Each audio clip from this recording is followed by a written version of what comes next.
오직 예수 그리스도를 위하여 라는 제목으로 하나님 말씀을 선포하도록 하겠습니다.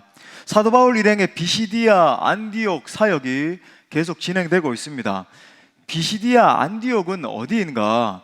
여러분, 제가 지도를 준비했는데 여러분 보시면은 선교와 전도의 전진 기지가 됐던 수리아 안디옥과는 구분되는 지역이에요. 수리아 안디옥은 그 아랫부분에 있고 1차 전도여행 구부로 지나서 이렇게 여정을 따라가 보면 저 북쪽에 비시디아 안디옥이 나오죠.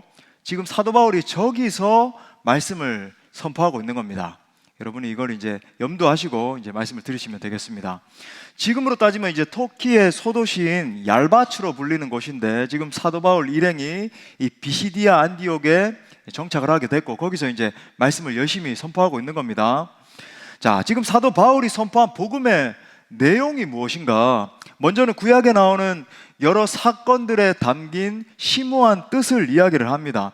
그러다가 다윗 왕까지 이르게 되고 또 그 다윗의 시에서 메시아가 나왔다라고 하는 이야기를, 메시지를 지금 선포하고 있는 거예요. 자, 그런데 여기서 우리가 알아야 되는 것은 사도 바울의 관심이 구약에만 머물고 있지 않다라고 하는 사실이에요. 사도 바울이 전하고 싶은 핵심 메시지는 예수 그리스도입니다. 구약에서 약속된 메시아가 과연 누구인가? 바로 그 약속된 메시아가 여러분의 눈앞에 계시다. 그분이 바로 예수 그리스도시다라고 하는 것을 선포하고 있는 거예요. 자, 여기서도 지금 느낄 수 있고 사도 바울 서신을 우리가 읽어봐도 느낄 수 있는 건 뭐냐면 사도 바울의 메시지는 언제나 예수 그리스도께 초점이 맞춰져 있다라고 하는 것입니다. 예수 그리스도를 말하고 싶은 거예요. 온 마음을 다해서, 전인격을 다해서, 그죠? 그의 모든 사역을 다해서 예수 그리스도를 소개하고 싶은 겁니다. 기회를 얻든지 못 얻든지 간에 그는 예수 그리스도를 나타내고 선포하고 싶은 거예요. 심지어 감옥에서 매를 맞고 있든지 파선을 당한 이 배 가운데에서 있든지 토인들이 있는 섬에 갇혀 있든지 로마의 감옥에 쇠사슬에 꽁꽁 묶여 있다 할지라도 그는 상관이 없는 겁니다. 그는 오직 예수 그리스도를 말하고 또 말하고 싶었던 거예요. 오늘 그의 이러한 메시지를 조금 더 면밀히 우리가 살펴보면서 함께 은혜를 나누고자 합니다. 말씀을 통해서 여러분의 심령도 사도 바울의 심령과 같아질 수 있기를 바랍니다.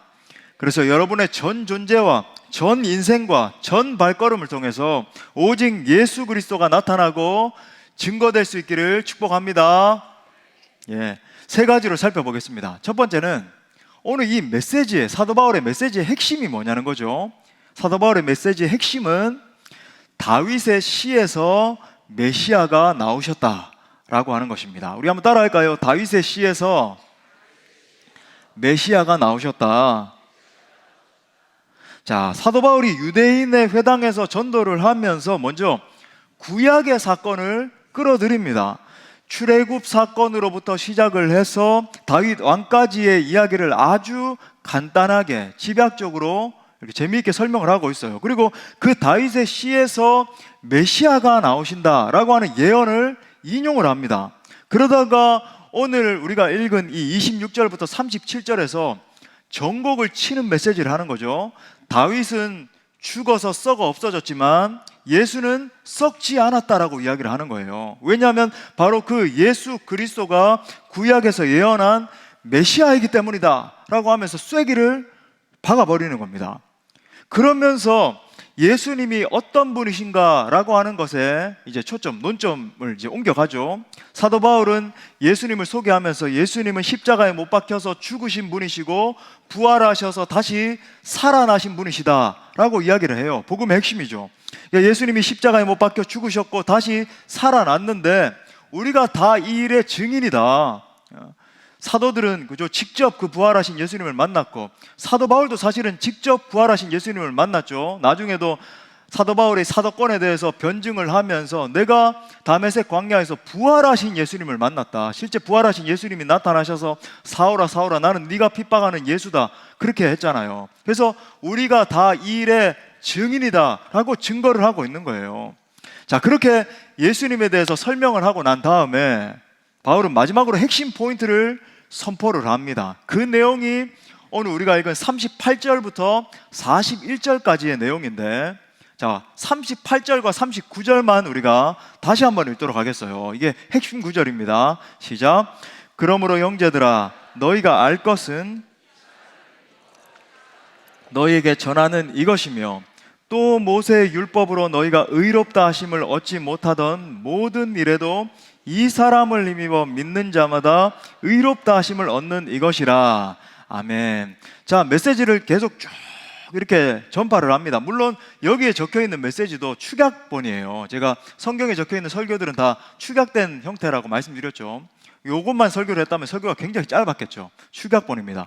자, 이 메시지의 결론이 두 가지예요. 자, 첫 번째 결론이 뭐냐면 38절에 나와 있는데, 뭐냐면 여러분이 이제 이렇게 눈앞에 있는데 예수 그리스도께서 바로 다른 사람이 아니라 여러분을 위해서 십자가에 못 박혀 죽으셨고 무덤에서 다시 살아나셨는데, 이것이 구약 성경 예언의 전체, 이 예언의 핵심 메시지라고 하는 겁니다. 구약 성경 전체를 그죠? 통전적으로 요약을 하자면 바로 이것이다. 또 다윗의 시체를 우리가 알거니와 이 시체는 썩어서 없어져 버렸지만 이분의 육체는 썩지 아니하였다. 그렇기 때문에 이 사람 곧 예수 그리스도를 힘입으면 우리가 죄사함을 얻는다라고 하는 것입니다. 이것이 이제 38절에 나오는 결론이고, 자, 이어서 두 번째 결론은 39절이죠. 너희가 모세의 율법으로 의롭다함을 얻지 못하였다. 그렇잖아요. 모세가 준 이 율법으로 아무리 지키려고 애를 써도 이걸 어떻게 하나님의 공의를 다 지켜요? 불가능한 일이었다. 실패했다. 넘어졌다. 하지만 너희가 십자가에 못 박은 그 예수 그리스도, 하나님이 다시 살리신 예수 그리스도를 힘입으면 너희는 믿음으로 의롭다함을 얻게 되는 것이다 라고 증거를 하는 거예요. 자, 다시 그러면 이 두 가지의 결론을 총괄적으로 집약을 하면 이런 겁니다. 예수 믿으라. 예수 믿어라. 그분이야말로 구약에 약속된 메시아이시다. 그분만이 하나님의 아들이시다. 그분은 십자가에서 죽었지만 죽지 않고 다시 살아난 분이시다. 예수를 너희가 믿으면 구속 곧 죄사함을 얻게 되고 하나님의 자녀가 돼서 의롭다함을 얻게 된다 라고 지금 증거를 하고 있는 것입니다. 아멘이십니까? 이게 지금 사도 바울의 메시지의 전체 내용이에요. 사랑하는 여러분, 사도 바울의 이 설교에서 우리는 적어도 두 가지의 핵심 메시지를 캐치할 수 있어야 됩니다. 교훈을 얻어야 돼요. 첫 번째는 뭐냐면, 지금 사도가 증거하고 있는 복음을 내가 진정으로 만났냐라고 하는 것입니다. 그 누구가 아니라, 지금 1차 청자인 유대인들이 아니라 내가 만났는가? 사랑하는 여러분, 질문 드립니다. 여러분 각자는 여러분을 위해 이 땅에 오신 그 예수 그리스도를 진정으로 만나셨습니까?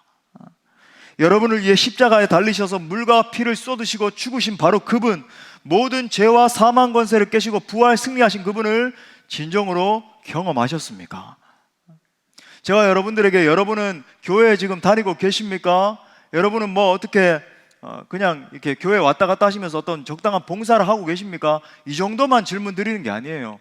여러분이 정말로 이 십자가와 부활의 복음을 경험하셨는가? 예수님을 만나셨는가? 라고 질문을 드리는 겁니다. 사랑하는 여러분, 기억하십시오. 오늘 사도 바울이 증거하고 있는 이 복음의 1차 청자는 이방 땅에 있던 유대 사람들이었지만, 여러분 2차 청자는, 정말 지금 이 시간 들어야 되는 2차 청자는 바로 내 자신이라고 하는 거예요. 이 복음이 과연 내 전존재를 변혁시켜 놨는가? 이 복음이 과연 나를 적실하게 변화시켜 놓았는가? 여러분, 이 복음을 진정으로 믿고 따르는 자는 구원받고, 그렇지 않는 자는 영원한 사망을 피할 길이 없는 것입니다. 저는 여러분 모두가 이 복음을 그냥 비껴 경험하는 게 아니라, 앞에서 설교하는 목사님이 그냥 이렇게 설교를 잘 하시는구나, 오늘 나는 뭐 이렇게 복음 듣고 집에 가면 나는 내 세속적인 사고방식대로 살아가고, 이런 식으로 반응하지 마시고, 정말 이 복음이 무엇인가, 그죠? 베레아 사람들처럼 질문하고 복음 앞에 맞닥뜨려서 이 복음이 내 전존재를 관통해야 된단 말이죠. 날 변혁시키는 복음, 내 전 삶을 완전히 바꿔놓는 복음이 돼야 된다는 말이죠.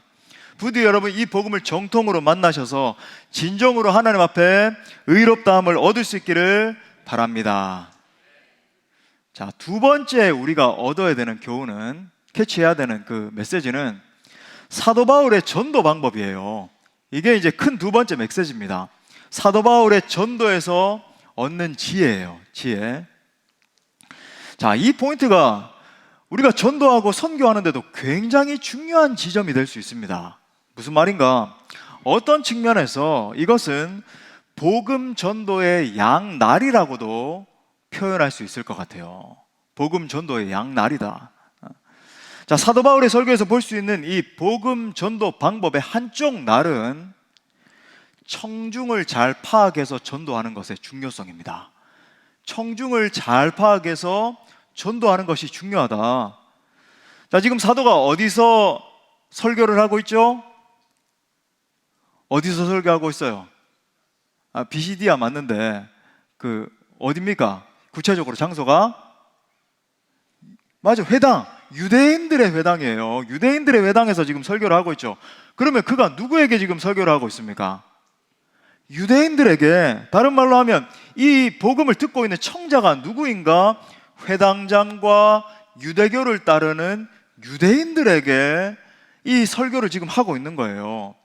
소위 이들은 율법에 정통했고 구약의 내용을 잘 알고 있는 지금 유대인들에게 복음을 전하고 있는 것입니다. 자, 그렇기 때문에 사도 바울은 구약의 메시지를 통해서 그들에게 접근을 하고 있는 거죠. 왜? 그들이 구약의 메시지를, 이야기들을 너무 잘 알고 있었기 때문에. 자, 반대로 나중에 우리가 살펴보겠지만 17장에 가보면 사도 바울은 아덴에 가게 되죠. 지금 안 찾아보셔도 됩니다. 나중에 또 보겠죠. 지금으로 따지면 아테네죠. 아덴. 자, 그리고 아레오바고에서 설교를 하는데 지금 우리가 이제 가보면 파르테논 신전, 아마 가보신 분들도 많이 계실 겁니다. 파르테논 신전을 말하는 거예요. 실제 이제 파르테논 신전에 보면은 사도 바울이 여기서 이제 서서 설교를 했다라고 하는 터가 있을 정도로 아주 참 이렇게 가슴 뜨거운 것이죠. 여러분, 이 파르테논 신전이 있는 아테네는 어떤 도시입니까? 그 도시는 철학의 도시요, 문화의 도시잖아요. 우리가 너무 잘 알고 있는 것처럼 그리스 로마 철학이 태동한 곳이고, 헬라 철학이 태동하고, 헬라 문화가 막 꽃을 피우고 있고, 소크라테스라든지 막 그죠, 에피크로스 학파, 스토아 학파 막 여러 변증가들이 나와서 여러 막 토론을 하고 그랬던 곳 아닙니까? 이곳에 있는 사람들은 유대인이 아니었어요. 철저히 헬라 철학을 배경으로 하는 헬라인들이었습니다. 그릭을 사용하는 거죠. 헬라인들. 그렇기 때문에 사도 바울이 여기서 복음을 전할 때는 여러분 구약의 아브라함이라든지 다윗 같은 이야기를 전혀 하지 않아요. 왜? 그들은 말해도 무슨 말인지도 모르고 공감도 안 되고, 그죠?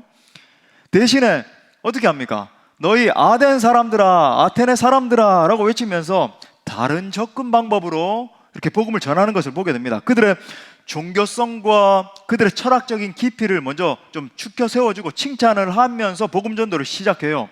그러면서 뭐라 그러냐면, 내가 히브리어를 사용하는 유대인임에도 불구하고 내가 자란 배경, 내가 학습을 한 이 배경은 철저히 헬라 철학적인 사고방식으로 학습을 했고, 내가 심지어 헬라어에도 이렇게 능해하면서 헬라 철학적 사고방식에 맞게끔 복음을 전하는 것을 보게 됩니다. 얼마나 그 내용이 그저 수려하고 깊이가 있는지. 물론 이렇게 설교하는 분들이 계세요. 저도 거기에 또 일견 공감하는 부분도 있습니다. 어떻게 하냐면, 사도 바울이 너무나 이렇게 현학적으로 헬라 철학적으로 설교를 했기 때문에 그 중에 구원받는 사람이 적었다. 물론 그렇게 볼 수도 있고 그렇게 또 말할 수도 있습니다만, 저는 한 일견은 또 다르게 생각을 해요. 여러분, 이 사람들은 어떤 사람이냐면, 지금으로 따지면 저 하버드에 있는 석학들, 뭐 서울대학교에 있는 어떤 석학들에게 사도 바울이 그들을 맞닥뜨려 가지고 그들에게 여러분 그냥 단순하게 이렇게 복음을 전하면 되겠습니까? 여러 가지 과학적인 사실들, 철학적인 변증들을 들면서 이렇기 때문에 우리가 예수 그리스도 앞에 나아가야 된다, 그렇게 접근을 한 것이고, 여러분 그들 중에서 사실 이 당시에도 소수가 예수님을 믿었지만, 만약에 여러분 그 석학들 중에서 소수만이라도 예수님을 믿는다면 여러분 그거 엄청난 일 아니에요. 여러분 사도 바울의 이 사역을 폄하해서는 안 되는 거죠. 자, 어떻게 지금 17장에서 사도 바울이 복음을 증거하고 있는지 여러분 조금만 보겠습니다. 이 뒤에도 계속 이어지지만, 자 17장 22절부터 25절 보니까 바울이 아레오바고 가운데 서서 말하되 너희 아테네 사람들아, 너희를 보니 범사에 종교심이 많도다. 내가 두루다니며 너희가 위하는 것을 보다가 알지 못하는 신에게라고 새긴 단도 보았으니, 그런즉 너희가 알지 못하고 위하는 그것을 내가 너희에게 지금 알게 하겠다. 우주와, 지금 변증하고 있는 거 보이시죠? 우주와 그 가운데 있는 만물을 지으신 하나님께서는, 너희가 지금 이야기하는 헬라 철학 그 모든 것을 총괄하고 계시는 Heavenly Father, 하늘 아버지가 계셔. 그 아버지께서는 천지를 주관하시는 주제이시니 손으로 지은 전에 고여있지 아니하시고, 너희가 믿는 신들은 전에 고여있다라고 하잖아. 근데 그게 아니라 전에 고여있는 분이 아니고, 또 무엇이 부족한 것처럼 사람의 손으로 섬김을 받으시는 것이 아니니, 왜냐하면 당시에 헬라 철학에서 믿던 신들은 사람들이 그들 앞에 경배하고 제물을 바치고 끔찍한 음란한 짓들을 하면서 신의 등을 긁어줘야지만 신이 뭐 복을 주고 이런 식으로 생각을 했잖아요. 근데 그런 신이 아니고, 이는 만민에게 근원적으로 생명과 호흡과 만물을 친히 주시는 이시다. 여러분 여기까지만 지금 읽었는데도 그 뒤에도 이어집니다. 어떤 게 느껴져요? 마치 파스칼이 그의 책 팡세에서 신존재 증명을 하잖아요. 팡세 한 번씩 다 읽어보셨죠? 다 읽어봤으리라고 생각합니다. 여러분 다 지성인들이니까. 팡세에 보면 인간의 사고방식을 귀납적인 사고방식과 연역적 사고방식으로 나눠가지고 신존재 증명을 하거든요. 그러면서 파스칼이 결론적으로 하나님은 존재하신다, 이렇게 결말을 맺는 게 팡세의 요지예요. 마치 이런 식으로 그 내용이 얼마나 현란하고 심도 깊은지 몰라요. 자 보십시오. 저를 보세요. 지금 사도 바울이 복음을 증거하는데 헬라 사람들의 이 철학적 방식을 수용하고 그걸 잘 파악해서 그들에게 맞게끔 복음을 전하고 있는 것을 우리가 보게 됩니다. 다시 말해, 복음을 전하는 것에 있어서 전략적 방식을 취하고 있는 거예요. 사랑하는 여러분, 복음을 전할 때 담대함도 필요하지만 지혜도 필요한 것입니다. 우리 한번 따라합시다. 지혜도 필요하다. 지혜가 필요해요. 많은 사람들이 담대함만 가지고 접근을 하다가 실패하고 넘어지죠. 지혜가 없는 거예요. 지혜가. 다른 말로 더 구체적으로 말하자면 체계적인 복음 전도의 전략이 필요한 것이다. 여러분 우리가 선교를 위해서도 그 지역마다 문화적인 배경, 상황 이런 게 다 다르거든요. 근데 여러분 이게 무식하게 무조건 한국적 사고방식으로만 접근을 해가지고 이렇게 돼야 된다 이렇게 하면 반드시 그 지역에서 실패합니다. 그러니까 문화를 전혀 알지 못하고, 그죠? 그렇게 접근을 하면 실패하게 돼요. 가령 우리가 이제 열심히 또 이제 기도하면서 행복한 사람들의 축제에서 많은 영혼들 이제 또 건져야 되잖아요. 우리 행복한 사람들의 축제, 관계 전도를 위해서 정말 많이 고민하고 또 체계화시키면서 오랜 시간 동안 발전시킨 거거든요. 왜냐하면 현대인들의 이렇게 사고방식, 특히 이제 한국에 있는 사람들을 볼 때 그냥 예수님 믿으십시오 하면 예수님 사람들 믿습니까? 안 믿습니까? 옛날에는 정말 많이 믿었잖아요. 교회 뭐 문만 열어놔도 막 몰려오고 그랬는데 이제는 전혀 그런 시대가 아니죠. 관계, 내게 이렇게 붙여져 있는 관계들을 통해서 전도해야 되는 시대가 된 거죠. 그러면 어떻게 하면 효과적으로 할 수 있을 것인가? 사랑과 정성을 들여야 되고, 동시에 이 현대 문화인들 아닙니까? 옛날에 우리 정말 참 교육도 못 받고 하던 시대와는 다르게 정말 문화인들이 돼 있는데, 이 사람들을 적실하게 잘 설득을 해서 하나님의 복음을 듣게 만들고 점차 정말 성도 될 수 있도록 이끌어주는 것, 그 방법을 통해서 우리가 접근을 하는 거예요. 그게 여러분 행축의 골자 아니겠습니까? 자, 그러면 반면에 이번에도 이제 갔다 온 북인도 교회 개척 선교 현장은 어떨까요? 이들에게는 지금 공격적으로 들어가가지고 바로 간증하고 복음 전하고 바로 그 자리에서 그죠 막 세례도 주고 기도해서 막 더러운 귀신도 쫓아내고 병든 자들도 치유하고 그렇게 되는 거죠. 왜냐하면은 옛날에 우리가 이제 한국 선교 초기에도 그런 역사들이 정말 더 활발하게 많이 있었던 것처럼 지금 북인도에 하나님이 그렇게 복음의 문을 여시는 때이기도 하고, 그 다음에 이제 인도인들이 그만큼 순수하고 갈급하게 복음에 대해서 마음이 열려 있는 거예요. 그러다 보니까 막 복음을 증거할 때 한 번에 그죠 막 수십 명씩 예수님 믿겠다고 다 손을 들고 그런 일들이 일어나는 겁니다. 그러니까 제가 뭘 말씀드리고 있는 것인가? 복음을 전할 때 그 문화와 상황과 언어와 여러 가지 상황들을 잘 배려를 해서 그걸 고안해서 전략적으로 접근하는 것이 너무나 중요하다라고 하는 거예요. 그러므로 여러분도 전도와 선교의 사명을 감당할 때 지혜롭게 할 수 있기를 바랍니다. 예. 열정만 가지고, 지혜 없이 열정만 가지고 전도하면 어떤 의미에서 여러분 시험 들기 딱 좋아요. 예. 아니 내가 이렇게 열정적으로 전도를 했는데 왜 안 받아들여? 왜냐하면 내가 어떤 의미에서 지혜 없이 접근했다 이렇게 생각할 수도 있습니다. 사람에 따라서, 전도 대상에 따라서, 그 사람의 어떤 배경 지식 같은 것도 따라서 사도 바울은 매우 지혜롭게 접근하고 있다고 하는 것을 우리가 배울 수 있는 거예요. 자, 동시에 사도 바울의 이 설교에서 배울 수 있는 복음 전도 방법의 또 다른 한쪽 날은 그리스도 중심적인 메시지입니다. 우리 한번 따라합시다. 그리스도 중심적인 메시지. 이걸 이제 신학적으로 그리스도 중심성 그러거든요. 그리스도 중심성. 여러분 좀 적어 놓으셔도 좋을 것 같아요. 자, 오늘 설교뿐만이 아니라 사도 바울의 메시지를 여러분 한번 사도 바울 서신도 한번 면밀히 살펴보세요. 전도 대상에 따라 접근하는 방법이나 표현하는 방식이 달랐지만 전하는 메시지의 핵심은 언제나 같았습니다. 그의 핵심은 언제나 예수 그리스도였어요. 그의 관심은 오직 예수님이었습니다.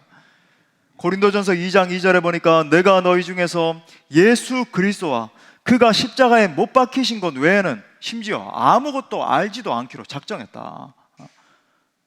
얼마나 엄청나요? 엄청난 배경 지식을 가지고 있고 석학 아니었습니까, 사도 바울이? 근데 내가 예수 그리스도의 이 진리를 깨닫고 난 이후부터는 다른 거 다 필요 없다. 사실 이렇게 하면 안 돼요. 이제 나는 예수님만 알고자 한다. 그러므로 다른 공부는 하지 않겠다. 사도는 지금 많은 배경 지식을 이미 쌓은 상태에서 그렇게 고백을 하는 거고, 이게 가장 소중하다 이런 거고, 이제 나는 공부 안 할 거다 이러시면 안 됩니다, 학생 여러분. 예. 자, 빌립보서 3장 8절부터 9절에도 여러분 얼마나 뜨거워요. 또한 모든 것을 해로 여김은, 자, 네 주부터 우리 같이 읽겠습니다. 시작. 네 주 그리스도 예수를 아는 지식이 가장 고상하기 때문이라. 내가 그를 위하여 모든 것을 잃어버리고 배설물로 여김은 그리스도를 얻고 그 안에서 발견되려 함이니 내가 가진 의는 율법에서 난 것이 아니요 오직 그리스도를 믿음으로 말미암은 것이니 곧 믿음으로 하나님께로부터 난 의라. 아멘. 그죠? 내가 모든 것을 다 배설물로 여긴다. 예수 그리스도 안에서 하나님의 의를 발견하게 됐다. 이게 가장 소중하다 고백하고 있는 거죠. 마치 지난주에 살펴본 이 다윗의 내면 속에 여호와 하나님으로 가득 차 있었기 때문에 The Lord is my shepherd. 여호와는 나의 목자시니 내가 부족함이 없습니다. 여호와만이 나의 반석과 피할 바위와 산성이 되십니다. 여호와. 그의 배를 쿡 누르면 여호와 하나님이 계속 튀어나온 거예요. 사도 바울은 그의 전존재가 예수 그리스도로 가득 차 있어서 오직 예수 그리스도 외에는 내가 다 필요 없다 증거하고 또 증거하고 있는 겁니다. 우리가 전도와 선교 사역을 하든 설교를 하든 찬송을 하든 기도를 하든 어떤 사역을 하든지 반드시 놓치지 않고 붙들어야 되는 중심 가치가 무엇입니까? 오직 예수 그리스도입니다. 오직 예수 그리스도. 할렐루야. 오직 그리스도의 죽으심과 부활, 예수 그리스도의 이 사역과 재림을 선포해야 된다라고 하는 거예요. 앞서 살펴본 것처럼 사람들에게 전도할 때는 다양한 접근 방법과 전략이 필요합니다. 그게 여러분 지혜예요. 하지만 여러분 아무리 다른 종류의 사람이라 할지라도 흑인이든 그가 백인이든 동양인이든 유식한 사람이든 무식한 사람이든 어떤 종류의 사람이라 할지라도 우리가 집중해서 전해야 되는 분은 오직 예수 그리스도 한 분밖에 없는 줄 믿습니다. 마지막 세 번째 포인트는 오직 예수 그리스도를 위하여입니다. 자, 오늘 말씀의 제목과 같죠? 이걸 갖다가 명제로 풀 것도 없겠다. 그냥 제가 이 명제가 너무나 가슴에 울려서 그대로 이렇게 남겼어요. 우리 한번 따라합시다. 오직 예수 그리스도를 위하여. 예. 자, 그렇다면 이런 질문을 던질 수 있어요. 조금 더 이제 깊이 들어가는 겁니다. 사도행전에서 우리가 계속 볼 수 있는 것처럼 사도 바울이 정말 예수 그리스도께 사로잡혀 있고 이 사람 완전히 예수님께 미친 것 같은데 그 이유가 뭐냐는 거예요. 무엇이 그의 마음에 가득 찼길래, 무엇이 그 존재를 변혁시켰길래 그렇게 매를 맞고 그렇게 파선을 당하고 강도의 위협을 당하고 그렇게 조롱당하고 멸시당하고 존귀한 삶을 살 수도 있었잖아요. 대단한 사람이었잖아요. 근데 왜 그 모든 것을 지기를 버리고 예수 그리스도를 위해서 미친 사람처럼 달려갔는가? 예수 그리스도 중심적으로 말하고 행동하고 사역하고 있는가라고 하는 겁니다. 사도는 후에 고린도 교회 성도들에게 그 동기, 그 중심에 대해서 이렇게 한 문장으로 요약합니다. 자, 고린도후서 5장 14절 상반절 우리 다 같이 읽겠습니다. 시작. 그리스도의 사랑이 우리를 강권하시는도다. 아멘. 우리 한 번 더 읽어봐요. 그리스도의 사랑이 우리를 강권하시는도다. 아멘. 예. 여러분, 여기서 그리스도의 사랑이 우리를 강권하시는도다 해서 강권하다라고 하는 말의 원어적인 의미가 뭐냐면 꽉 붙잡다, 억압하다, 강요하다라고 하는 뜻이 있어요. 누가복음 4장에 보면 베드로의 장모가 열병에 걸렸잖아요. 근데 열병에 그냥 걸린 게 아니라 붙들렸다라고 하는 표현을 쓰거든요. 똑같은 단어를 지금 쓰고 있습니다. 헬라어 똑같은 단어를 쓰고 있어요. 무슨 말인가? 열병에 붙들리게 되면 우리가 코로나 정말 심하게 이렇게 앓으면 어떻게 돼요? 온몸에 막 열이 펄펄 끓고 이때는 이 코로나가, 그죠? 이 열병이 나를 완전히 사로잡은 거잖아요. 그렇게 불덩어리가 되는 것처럼 그리스도의 그 엄청난 사랑에 완전히 붙들린 바 돼서 그 사랑이 나를 장악해버리는 것을 이야기하는 겁니다. 이 바이러스가 나를 옴짝달싹할 수 없게 만드는 것처럼 그리스도의 사랑이 나를 완전히 장악해가지고 내가 옴짝달싹할 수도 없고 끙끙 앓는 것처럼, 그죠? 강권돼 버리는 거죠. 우리 찬양하잖아요. 예수님이 좋은 걸 어떡합니까? 예수님이 너무 좋아가지고 가만히 있을 수 없다. 내가 이렇게 있을 수 없다. 견딜 수가 없는 거죠. 그래서 내 인생을 전부 다 예수님께 다 드려버리는 거예요. 그 사랑이 나를 붙들고 나를 주장하기 시작하는 겁니다. 내가 무엇을 선택하고 행동하고 말하고 달려가는 모든 인생의 목적이 다 그리스도의 사랑인 거예요. 사랑이 막 터져 나오니까 가만히 있을 수 없는 거죠. 그리스도의 사랑이 나를 엄청난 무게로 막 짓누르는 겁니다. 그래서 이기적으로 내 자아를 추구하던 옛 삶을 버리고 예수 그리스도를 위해서 내가 어떻게 살 것인가? 내 이 한 번밖에 없는 인생을 예수 그리스도를 위해서 어떻게 드릴 것인가? 내게 생명 주신 그 예수 그리스도의 사랑이 나를 막 짓누르니까 가만히 있을 수가 없어서 막 튀어나가는 거예요. 사도 바울은 이 엄청난 사랑의 힘으로 지치지 않고 일평생 동안 복음을 위해 수고할 수 있었던 것입니다. 인류의 역사를 가만히 여러분 살펴보십시오. 모든 위대한 사람들은 다 이 같은 강권함이 있었던 사람들이에요. 하나에 미쳐서 일평생 동안 한 목표를 향해서 달려간 사람들입니다. 예를 들어서 알렉산더 대왕, 여러분 한번 생각해 보십시오. 여러분 다 아시잖아요. 사실 우리 한국 사람들 뿐만 아니라 알렉산더 대왕은 전 세계 사람들이 다 알고 전 세계 어린이들도 다 학습받는 그런 왕 아닙니까? 그러니까 인류 역사 가운데 평범한 왕들이 많이 있었지만 알렉산더 왕을 부를 때는 대제라고 부르잖아요. 대왕이다. 과연 이 알렉산더 대왕을 갖다가 대제로 만든 요인이 무엇이었는가? 세계 정복을 위한 야망이 그의 온 마음을 정복했고 그것에 전 인생을 쏟았기 때문입니다. 소위 그의 야망이 그를 강권한 거예요. 사도 바울의 용어를 빌리자면 그의 기록을 보면 그는 편안하게 있었을 때 오히려 행복하지 않았다 그래요. 전쟁터에서 군사들과 행군할 때 보낸 날들이 제일 행복했다, 이렇게 기록을 하고 있습니다. 그는 직접, 우리 다 잘 알잖아요. 알렉산더 대왕이 어떻게 전쟁했는지. 직접 가장 이 전선의 최선봉에 서가지고 적진으로 돌진하는 것을 주저하지 않았습니다. 만약 여러분 생각해 보세요. 정복의 야망이 그의 마음을 강권하지 않았다라고 한다면 그는 결코 세계를 지배한다든지 뭐 정복하고자 하는 그런 일들이 없었을 거예요. 뭐 우리 잘 아는 나폴레옹, 시저, 몽골의 저 징기스칸, 태무진 있잖아요, 그죠? 저런 사람들 보면 어떻게, 그죠? 막 평범함을 벗어나서 엄청난 힘을 가지고 저렇게 세계 정복을 위해서 나섰던가? 다 똑같습니다. 이 사람들은 전부 다 야망에 사로잡혀 있던 사람들이었어요. 최근에 테슬라의 창업자 일론 머스크, 여러분 잘 아시잖아요. 그의 행보를 봐도 마치 자신이 인류의 유토피아를 한번 건설해 보겠다, 뭐 이러는 것처럼 야망에 사로잡혀 있는 것을 보게 됩니다. 실제 대단한 사람이죠. 세계 최고의 부자가 됐고, 그다음에 로켓을 갖다가, 여러분 지금 발표가 계속 안 돼서 그렇지 얼마나 많이 쌓아 올리고 있는지 몰라요. 지금까지 로켓을 그저 제일 많이 쌓아 올린 그런 사람일 겁니다. 우주선을. 그는 보니까 집에 들어가는 날보다 회사에서 자는 날이 더 많다라고 할 정도로 일과 성과에 미쳐 있는 사람이죠. 사실 뭐 그의 삶을 보면 뭐 여러 가지 막 문란하기도 하고 그런 것 같은데, 지난주에는 이 사람이 뭐 천재임에 뭐 분명한 것 같긴 해요. 근데 이 자신의 비상한 머리를 사용해서 끔찍한 일들을 벌이고 있는 거예요. 지난주 뉴스 보셨겠지만 사람의 뇌에 심는 칩 개발에 성공을 했다라고 하면서 이미 원숭이 실험을 성공을 한 거죠. 그러니까 원숭이가 사고하는 대로 컴퓨터가 실제로 움직이고 그게 구현되고, 그러니까 사람의 뇌가 생각하는 대로 컴퓨터가 움직일 뿐만 아니라 나중에는 로봇까지 움직이게 하면서, 이제는 뭐라 그러냐면은 더 이상은 컴퓨터 공부할 필요도 없고 언어를 공부할 필요도 없다. 왜? 내 뇌가 생각하는 것을 그대로 구현할 수 있는 시스템이 이제 다 구축이 됐다.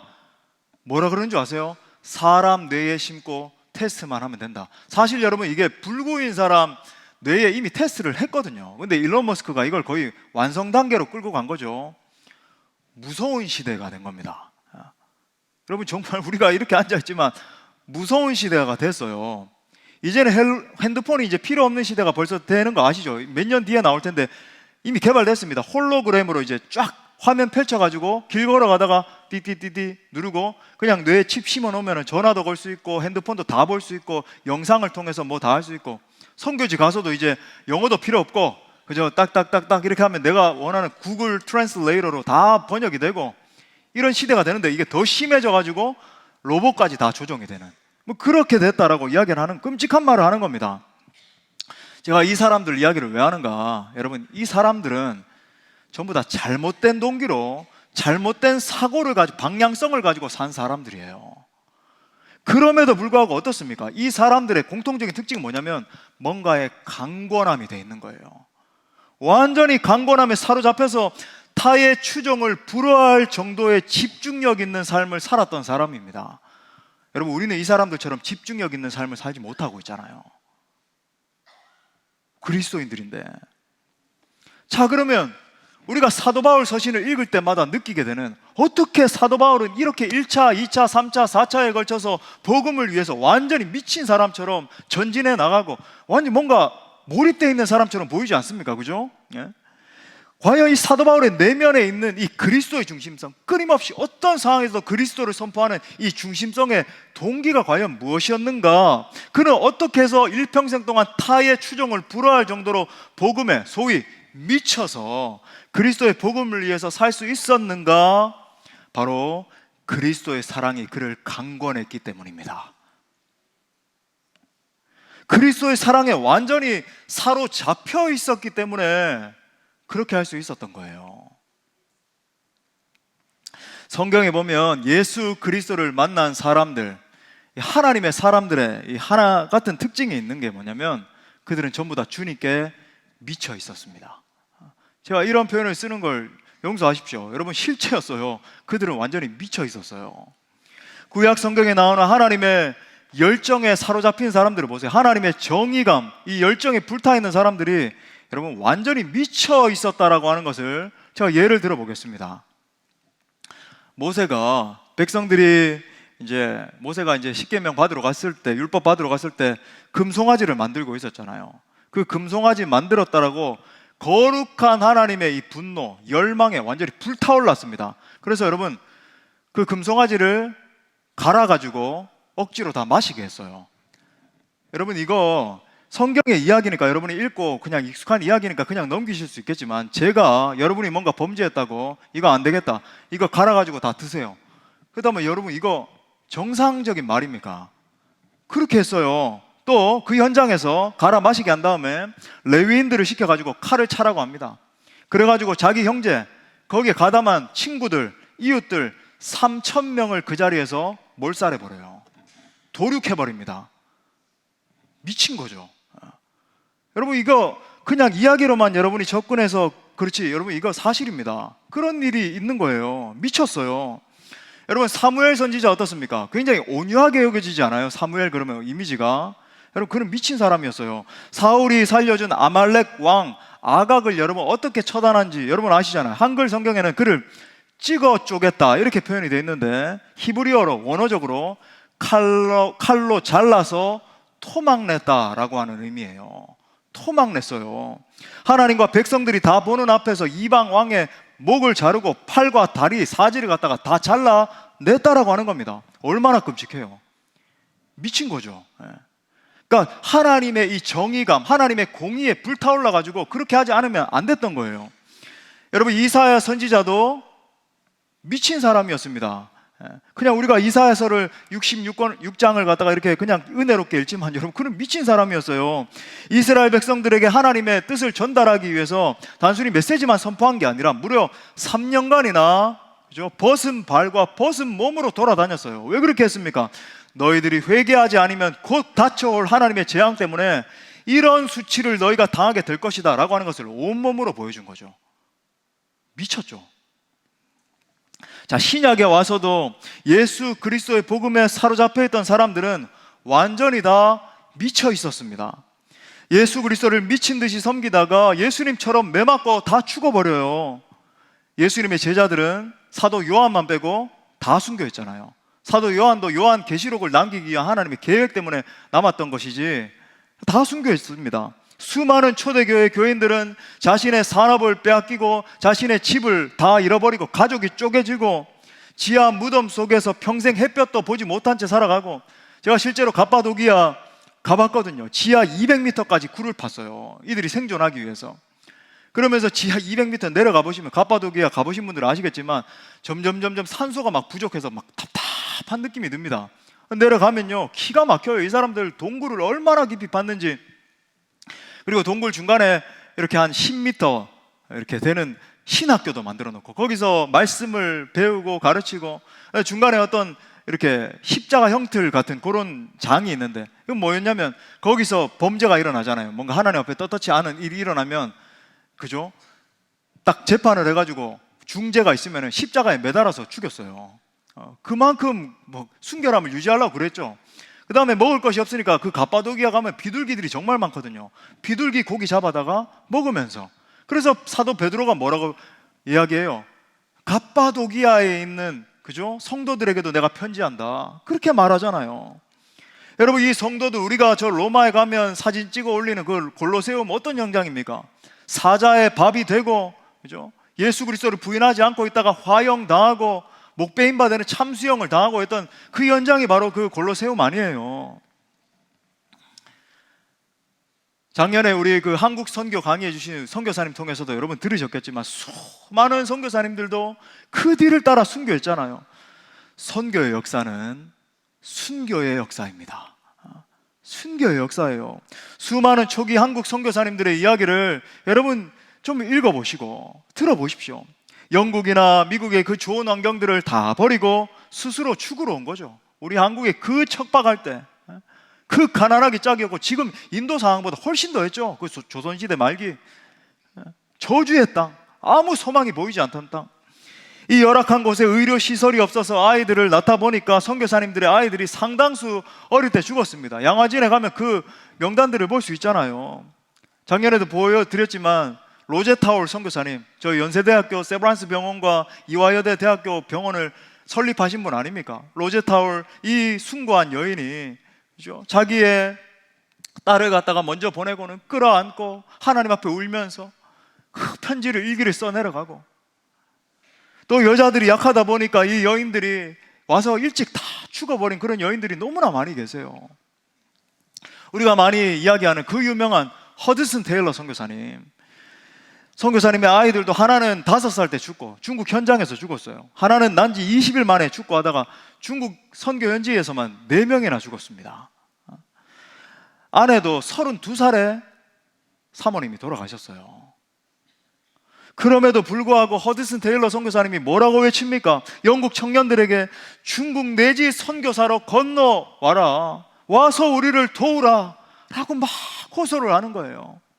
그 말을 듣고 실제로 1000명 이상의 영국인들이 헌신을 내서 중국 땅으로 건너가지 않습니까? 기록에 보면 의화단 사건 때 그 중에서 58명의 선교사들과 21명의 자녀들이 순교당했습니다. 완전히 미친 사람들이죠. 예수 그리스도께 미쳤기 때문에 생명조차, 자식의 생명조차 귀한 것으로 여기지 않고 다 던지는 거죠. 성도 여러분, 영적으로 보면 미친다, 이 사로잡힌다라는 개념에는 두 가지가 있어요. 뭔가 이렇게 captured by something, 뭐에 사로잡힌다는 것은 두 가지로 볼 수 있습니다. 첫 번째는 악한 영이라든지 이 세상의 가치관, 영에 사로잡힐 수 있어요. 특히 악한 영에 사로잡힌 사람들은 그 영에 완전히 압도되기 때문에 여러 가지 악한 열매들이 그 전 존재 가운데 속출하게 되죠. 병자가 되거나 더럽게 되거나 정신이 막 피폐해지면서 삶이 점점 망가져요. 그냥 우리가 삶을 살아가다가 이렇게 병들고 아픔을 겪고 할 수도 있는데 그것과는 판이하게 다른 어떤 영적인 현상이 있다는 것을 보게 되죠. 악한 영에 사로잡히게 되면 그런 일들이 일어납니다. 저는 여러분, 현대에 일어나고 있는 이 일련의 일들도 이 악한 영의 공격과 무관하지 않다고 생각해요. 직결되어 있다고 생각합니다. 각종 이 마약 중독, 사람들이 완전히 미쳐 돌아가고 있어요. 저 미국은 여러분 뉴스를 통해서 수차례 보시죠. 제가 살다 온 곳이니까 눈에 선하니까 너무 참 가슴 아픈데, 저 샌프란시스코의 거리, 제가 막 계속 다니면서 전도하던 거리거든요. 그 거리에 지금은 좀비 거리가 돼가지고 샌프란시스코 거리를 돌아다닐 수가 없어요. 그 유명한 놀드스트롬이라고 굉장히 대단한 백화점도 문을 닫고 막 얼마나, 그래서 여러분 샌프란시스코에 법이 하나 통과가 됐는데, 조례로 통과가 됐는데 999불까지는 훔쳐도 된다. 실제 훔쳐도 돼요. 왜냐하면 사람들이 이렇게 너무 많이 훔치다 보니까 감옥에 이렇게 사람들을 둘 데가 없어가지고 그 정도까지는 훔쳐도 된다. 그래가지고 애플 스토어에 들어가가지고 아이패드를 얼마나 훔쳐오는지, 아이폰 같은 거 999불 안 되는 거 기가 막힌 법이, 왜냐하면 감옥이 운영이 안 돼가지고 그렇게 하는 거예요. 오히려 이게 더 돈이 세이브는. 그러니까 전부 다 마약하고 찌들어가지고 완전히 미쳐 돌아가고, 또 현대인들의 도박 중독, 게임 중독, 성 중독, 술 중독, 미디어 중독 같은 것들이 전부 다 여러분 이 악한 영의 세력으로부터 오는 것이라고, 비롯되는 것이라고 해도 과언이 아닌 거죠. 또 이런 차원까지는 아니더라도 많은 사람들이 이 세상의 정신에 사로잡혀서 살아가는 것을 보는 겁니다. 오늘날 수많은 사람들이 이 세상의 성공 방식, 이 세상의 허영의 가치, 이 세상의 돈의 권세에 사로잡혀 있는 것을 보는 거예요. 자, 또 다른 경우는 성령님께 사로잡히는 거죠. 성령님께 사로잡히는 거예요. 예수 그리스도의 그 영이신 성령님께 완전히 사로잡히는 겁니다. 오늘 사도 바울이 보여주고 있는 것처럼 성령님께 완전히 사로잡혀서 오직 예수 그리스도만 드러내고 예수 그리스도만 증거하는 소위 미친 삶으로 변화되는 거예요. 여러분, 성령님은 거룩한 영이시고 지혜의 영이시고 진실하신 영이십니다. 할렐루야. 그러니까 자연스럽게 성령님께 사로잡히게 되면 거룩하고 지혜롭고 진실한 열매들이 삶 가운데 주렁주렁 맺히고 이 존재를 사로잡기 시작하고, 자연스럽게 그 삶과 능력을 통해서 그리스도가 효과적으로 증거되는 거예요. 그런 사도의 고백을 들어보십시오. 여러분, 이걸 인식하고 얼마나 숭고하고 놀라운, 빌립보서 1장 20절부터 21절. 나의 간절한 기대와 소망을 따라 아무 일에든지 부끄러워하지 아니하고 지금도 전과 같이 온전히 담대하여, 우리 살든지부터 같이 시작. 살든지 죽든지 내 몸에서 그리스도가 존귀하게 되게 하려 하나니 이는 내게 사는 것이 그리스도니 죽는 것도 유익함이라. 아멘. 이것이 예수 그리스도의 영에 완전히 사로잡혀 있던 사람의 심장의 고백인 거예요. 심장의 고백. 사랑하는 여러분, 오직 예수 그리스도만을 위해서 살 수 있기를 바랍니다. 여러분, 예수 그리스도를 위해서 직장을 가지십시오. 예수 그리스도를 위해서 공부도 하시고 돈도 버세요. 예수 그리스도를 위해서 여러분 결혼도 하시기 바랍니다. 우리가 공부하는 것도, 결혼하는 것도, 자녀들을 양육하는 것도, 직장에서 고군분투하면서 열심히 일을 하는 것도, 사업을 하는 것도 여러분 다 예수님 때문이어야 돼요. 우리가 살아있는 유일한 이유는 오직 예수님 때문인 겁니다. 저는 정말 주님 앞에서 솔직한 고백으로 이런 생각할 때 정말 많이 있거든요. 나는 오직 예수님 때문에 사는 것이다. 내가 만약에 예수님이 아니라면 존재할 이유가 뭐가 있고 살아갈 이유가 무엇이 있는가? 예수님 때문에 사는 것이다. 저는 정말 그렇게 생각될 때가 한두 번이 아니거든요. 반대로 여러분, 예수님 때문이라면 사도가 지금 죽음조차도 유익하다라고 하지 않습니까? 저는 여러분이 예수님 때문에 기꺼이 죽을 수 있기를 바랍니다. 예수님 때문에 내가 좋아하는 것도 포기할 수 있는 거예요. 죽는다는 게 꼭 순교하는 것도 포괄할 수 있겠지만은 내 삶의 현장에서 내가 사랑하던 것들, 나 이거 없으면 안 돼요 하던 것도 예수님 때문에는 포기할 수 있는 거예요. 아멘. 예수님 내 안에 계시기 때문에 내게 생명 주신 예수님을 위해서 내가 뭘 드리지 못하겠는가? 예수님 때문에 내 체면 좀 깎이는 것도 포기할 수 있고 내가 좀 오해받는 것도 견딜 수 있어야 되는 거예요. 간혹 어떤 분들은 이 교회에서 봉사를 하다가 자기 체면에 조금이라도 손상이 가면 막 펄펄 뛰는 분들이 계십니다. 여러분, 자기 체면 좀 깎이는 게 뭐가 그렇게 중요합니까? 예수님 때문에 손해도 보고 예수님 때문에 오해도 짊어지고 내가 짊어지는 거죠. 예수님 때문에 희생하고 예수님 때문에 잠 못 자는 일도 있고, 여러분 그거 오히려 영광 아니에요. 야, 내가 예수님 일하다가 예수님 때문에 이렇게 오해도 당하고 참 감사하다. 우리 예수님은 그렇게 오해당하셔서 십자가를 지셨는데, 심지어 예수님 때문에 위협을 겪기도 하고 예수님 때문에 매를 맞을 수도 있는 거죠. 저는 사도 바울과 사도들이 막 매를 맞고 채찍질 당했다 이런 스토리를 읽을 때마다 참 부끄러워요. 나는 한 번도 예수님 복음 전하다가 매 맞은 적은 없는데, 채찍질 당한 적은 없는데 참 부끄럽다. 여러분, 내 자신 때문에 예수님이 필요하고 내 자식 때문에 예수님이 필요한 상태에 계시면 안 됩니다. 내 학업 때문에, 내 직장 문제 때문에 예수님 필요해요. 내 성공 때문에 예수님 필요해요. 그러면 안 되는 거예요. 예수님 때문에 내 가장 소중한 것이라도, 심지어 내 목숨까지라도 포기할 수 있는 것이 진정한 신앙인 것이죠. 저는 여러분 모두가 오직 예수 그리스도를 위해서 살고 예수 그리스도를 위해 고난을 감내하고 예수 그리스도를 위해서, 심지어 과격한 도전입니다, 죽을 수도 있는 여러분 진정한 성도들 다 되시기를 축복합니다. 말씀의 결론을 맺겠습니다. 저는 이 마지막 때에 우리 교회가 정말 예수 그리스도께 사로잡힌 교회가 되기를 간절히 기도합니다.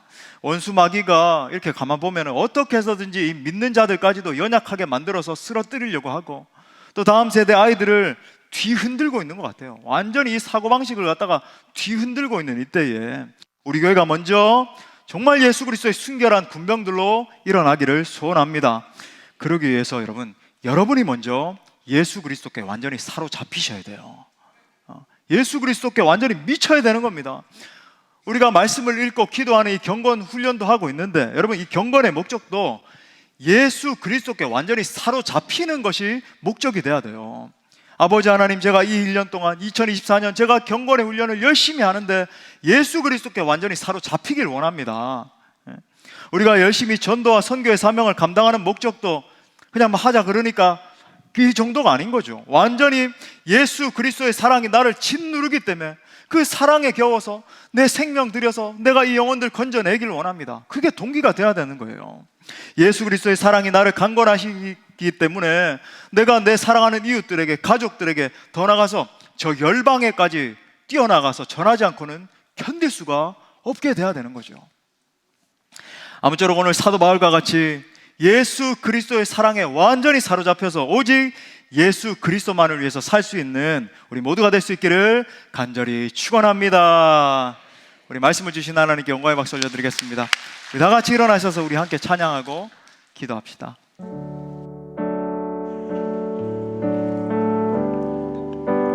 이 고백이 바로 사도 바울의 고백입니다. 우리 영혼의 고백으로 고백합시다.